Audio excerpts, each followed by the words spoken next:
बाल, हेयर जो इंसान की जीनत है, बहुत अच्छी नेमत है। मैं चाहूंगा इसके बारे में भी कुछ सीखें। मुनीम भाई अल्लाह की नेमतों में आज ये बयान फरमाएंगे, आप क्या फरमाते हैं इस बारे में? बालों के दस्तरखान लगा लें, पहले जरा इस्लामिक पॉइंट ऑफ व्यू से सुन लेते हैं। बिस्मिल्लाहिर्रहमानिर्रहीम। इशफाक भाई, बाल जो है ये अल्लाह तबारक व तआला की बहुत बड़ी नेमत है और इंसानी शख्सियत को पुरकशिश बनाने के लिए इस बालों का बड़ा अहम किरदार है बुनियादी तौर पर। और बालों को मजबूत, पुरकशिश और इनकी हिफाजत के अंदर जो है रोज़मर्रा की खुराक का भी बड़ा अहम किरदार हुआ करता है। आजकल हमारी नई नस्ल शैम्पू पर गुजारा कर लेती है कि शैम्पू जो है ये बाल को मजबूत बनाएंगे और ताकतवर बनाएंगे और इनके अंदर शाइनिंग वगैरह आ जाएगी। लेकिन हकीकत ये है कि इसके अंदर भी जिस तरह पौधे की नशो नुमा के लिए उसके अंदरूनी अज्जा का होना जरूरी होता है, इस तरह बालों की नशो नुमा के लिए और बालों के अंदर मजबूती और चमक लाने के अंदर भी अंदरूनी अज्जा का होना जरूरी होता है, जो खून के अंदर शामिल होते हैं और खुराक के जरिए जो है उनका दुखूल होता है। और इसके अलावा बाल हमारे पूरे बदन में, सर के बाल हैं, मूंछों के बाल हैं, पलके हैं, आबरू वगैरह हैं, हत्ता कि जो पलके हैं, छोटे छोटे बाल हैं, बज़ाहिर हमें इनकी अहमियत का इतना अंदाजा नहीं होता। लेकिन एक शख्स गुजरा है जिसकी ये पलकों के बाल नहीं थे, तो वो आंखों को किसी और चीज के जरिए बंद करके सोता और सुबह जो है उसको अपनी मर्जी से नहीं खोल पाता था, अपने हाथों से किसी चीज के जरिए उसको खोला करता था।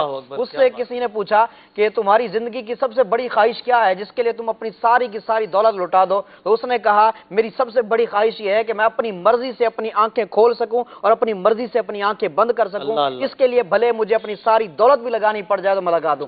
यहां से अंदाजा लगाइए, छोटी सी पलकें हैं, इनको हम बज़ाहिर बिल्कुल आम समझते हैं और इनका मकाम कितना बुलंद है कि दूर से कोई चीज भी हमारी आंख की तरफ आ रही हो तो ये आंख ये फौरन जो है ये पलकें हरकत में आ जाती हैं और उसको रोक लेती हैं। अब इसका अंदाजा लगाए, छोटे से बाल हैं। अब अगर बाल का तज़किरा हो और आका अलैहिस्सलाम के मुंह मुबारक का तज़किरा ना हो तो बात मुकम्मल नहीं होती। आका अलैहिस्सलाम के मुंह मुबारक तो वो हैं कि उम्मे सलमा रज़ियल्लाहु ताला अन्हा की से रिवायत है, उम्मे सलमा रज़ियल्लाहु ताला अन्हा के पास जो है आका अलैहिस्सलाम के कुछ बाल मुबारक थे। तो मदीने के अंदर जो बीमार हो जाया करता है, जिसको नजर लग जाया करती थी, वो अपना पानी वाला बर्तन जो है वो उम्मे सलमा रज़ियल्लाहु ताला अन्हा की तरफ भेज देता और उम्मे सलमा रज़ियल्लाहु ताला अन्हा आका अलैहिस्सलाम के वो बाल मुबारक जो है उस पानी के अंदर भिगो देती। तो उसका मफहूम है कि जो उसको पी लिया करता था रब उसे शिफा अता कर दिया करता था। इसी तरह हजरत मोहम्मद बिन सीरीन के बारे में आता है कि उन्होंने हजरत उबैदा रज़ियल्लाहु ताला अन्हु से इरशाद फरमाया कि मेरे पास हजरत अनस रज़ियल्लाहु ताला अन्हु की तरफ से आए हुए कुछ बाल हैं,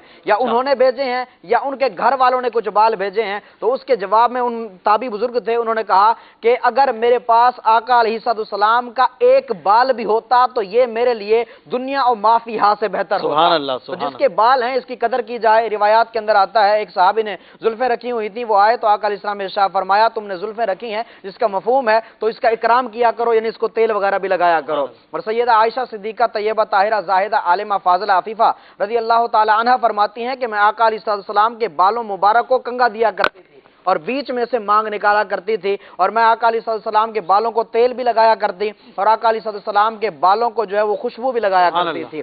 तो आका अलैहिस्सलाम के जो मुंह मुबारक हैं उनकी तो शान ही बुलंद है। और जब हजरत खालिद बिन वलीद रज़ियल्लाहु ताला अन्हु, वो तो मशहूर ही इसी बात से हैं कि उन्होंने आका अलैहिस्सलाम का मुंह मुबारक जो है वो अपनी टोपी के अंदर रखा हुआ था। एक जंग के अंदर जब वो टोपी गिर गई तो ये बड़े जो है परेशान हो गया कि अब उस टोपी को कैसे ढूंढा जाए, और उसको ढूंढते ढूंढते इस तरह मगन हो गए। रिवायात का मफहूम है कि चंद सहाबा जिसके अंदर शहीद हो गए।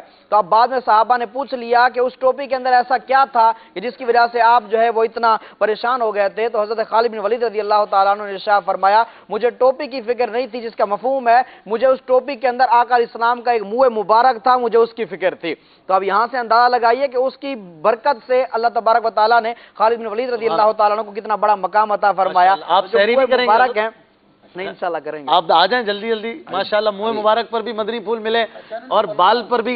बाल कितनी अच्छी नेमत है अल्लाह की। पलकों पे मैं नुस्खा दे दूं एक। अच्छा, पलके झड़ जाती हैं तो पलके झड़ जाती हैं। मुनीम भाई तशरीफ लाए सहरी पे। वो इसमत सुरमा लगाएं, सुन्नत भी है सुरमा लगाना इंशाल्लाह। और खालिस मिल जाए तो खालिस मिल जाए, ये तलाश करना पड़ेगा। डॉक्टर साहब के लिए कुछ कॉल भी लेते हैं। डॉक्टर साहब मुझे एक मैसेज आया कि हमारे जो भाई हैं उनको सफेद दाग जो है उसका मरज है स्किन, तो स्किन में सफेद दाग के लिए कुछ आप सजेस्ट करेंगे?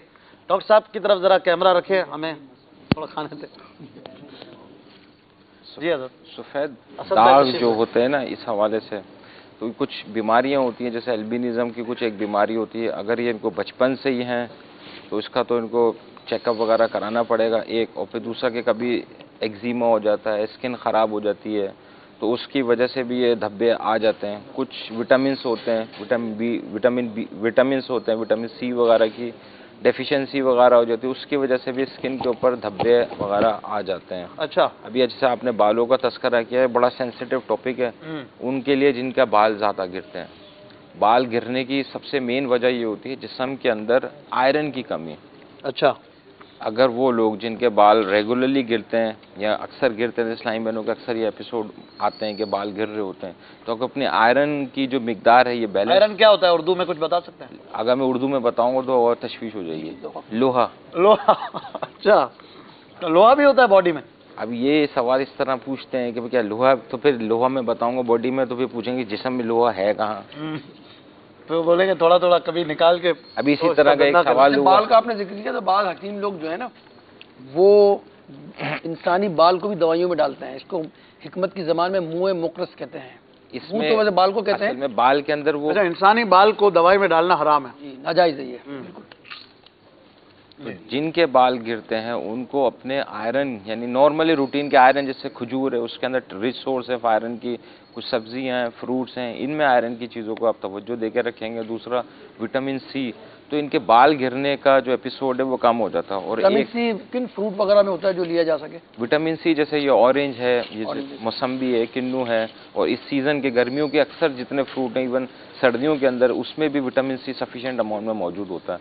और अगर बालों के हवाले से बात हो रही है, कितने बाल मैक्सिममली गिरना ये नॉर्मल है?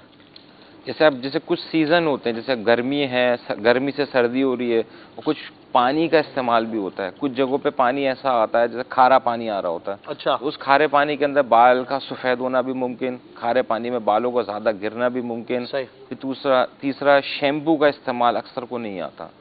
रोज आने की बुनियाद पे जो शैम्पू किया जा रहा होता है ये इंडिकेट वो नहीं है। अच्छी बात नहीं है सफाई सुथराई रखना। इसका भी वक्त होता है, जैसे हफ्ते में 1 दिन या 2 दिन। अभी अच्छा। इसकी भी बहुत सारी वैरायटियां आ चुकी हैं।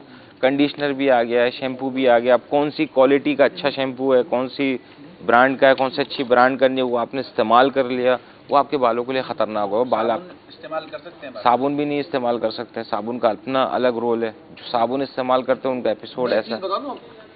अगर जो साबुन इस्तेमाल नहीं करना चाहते, सर पे साबुन नहीं इस्तेमाल जी, वो रेठा इस्तेमाल करेंगे। पंसारी की दुकान में रेठा क्या? मेमनी में कहते हैं आरीठा। हाँ, वो आरीठा नहीं, असल लफ्ज़ तो उसका रेठा है, मुझे इंग्लिश में उसका नाम नहीं पता। वो अगर पानी में एलोवेरा नहीं, एलोवेरा तो दूसरी चीज। पापा ने आरीठा ही। हाँ, ये एक गोल फल होता है और इसको अगर आप यूज कर लें, पानी में डाल दें वो, और आप थोड़ी देर रखेंगे उसको ना, तो वो झाग बन जाएंगे। अब बापू आजकल की जनरेशन कहाँ रेठे पे जाने वाली है। देखिए, अगर जो है कुछ लेना है ना तो फिर कुछ कुर्बान भी करना पड़ेगा। उबाला भी जाता है इसको पहले गर्म पानी में, अब वो आसान नहीं है। उबाला जाए। दही का कॉन्सेप्ट बहुत है कि दही लगाएं, अंडा लगाएं बालों में, इस बारे में क्या है कि बाल इससे गिरना बंद हो जाते हैं? ये दही भी लगा लें, अब अंडा भी लगा, बाल पीते तो नहीं है ना दही, ना वो बालों की अपनी कुछ, ना वो नर्व सप्लाई है ना खून की सप्लाई है। आप लगाते रहे जो चीज़ लगा रहे हैं, तो लगाने से फायदा होगा? तो फायदा नहीं है। कोई फायदा अंडा वंडा लगाने से कोई फायदा उनके नहीं? नजदीक जो है डॉक्टरी में एक्सटर्नल जो है ना, ये अंडा वगैरह लगाने से फायदा नहीं है। अलबत्ता हिकमत में है, ब्यूटिशियन या उसके अंदर जो है वो बयान करते हैं। अच्छा, कुछ कॉल ले लेते हैं डॉक्टर साहब के लिए, उसका ही हो। अंडा सफेद धब्बे हैं तो आप अपने तेल आयरन लगा का लें। ध्यान रखें। अब जैसे अब लोग जो जेल का इस्तेमाल करते हैं वो खतरनाक, क्रीमों का इस्तेमाल करते हैं वो खतरनाक, तेल अगर आप इस्तेमाल कर सकते हैं। अच्छा, सफेद धब्बों वालों को आपने दे दिया जवाब? हाँ, इनको मैंने बता दिया है। आयरन की कमी नहीं, इनको कुछ मल्टीविटामिन वगैरह होते हैं, वो जैसे विटामिन सी है, विटामिन डॉक्टर से रुजू भी करें। अपने स्किन स्पेशलिस्ट से वो देख लेंगे, इनको एग्जामिन कर लेंगे कि किस तरह की नोयत के हैं, कहाँ कहाँ हैं, किन जगहों।